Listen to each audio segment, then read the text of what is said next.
Greetings, English 100 students. In this video lecture, we're going to explore paper number 3. I'm going to try to give you a quick overview of what we're up to. In essence, we're going to be connecting a career-related book to MiraCosta's GE outcomes, using one as a lens on the other, and by so doing, hopefully, come to a better understanding of both. So before we start, I'd like you to do two things for me.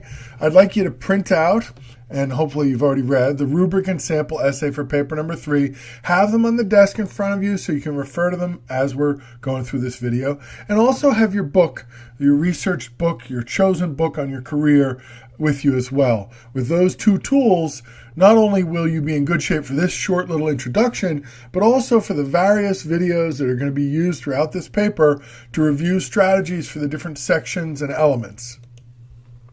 So as I said before, the idea here is taking one text and applying it to another, or looking at one text through the lens of another. So the core text here is the book you've chosen related to your career, and the text that we're going to be applying to that or relating to that are MiraCosta's GE outcomes.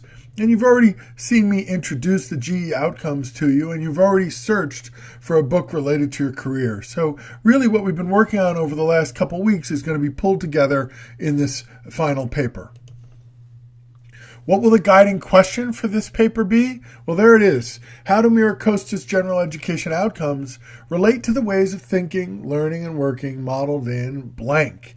And this is the question that this entire paper is going to be organized around. And the way we're going to approach it is we're going to have a 2-paragraph introduction followed by anywhere from 3 to 6 body paragraphs, depending how big your paragraphs are, and a conclusion.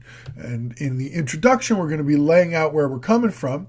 In the body paragraphs, we're going to be applying outcomes to specific detailed evidence from the research text you've chosen. And in the conclusion, we'll be looking to the future. What have you learned about this career? How has the research you've done made you more or less interested in it? So these are the GE outcomes. I've translated them into little bullet points here. If you recall in my previous video, I emphasized how important it was to work with bullet points, not the overall categories. And some of them needed a little translating and tweaking. So you may find this page from the PowerPoint the best place to get your outcomes language, even a little stronger than the website that I showed you last week.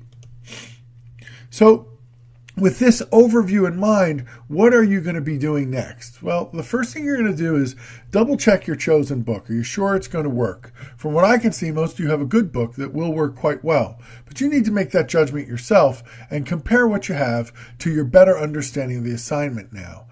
Once you've done that, then it's time to move on to introductory paragraph 1, where you'll look at your career, and introductory paragraph 2, where you'll introduce the text. And you will find video lectures just like this, introducing both of those requirements before you need to draft them and post them to a discussion forum. See you in Blackboard. Thanks for your visit. Hope this was a helpful introduction that supplemented the rubric and sample essay.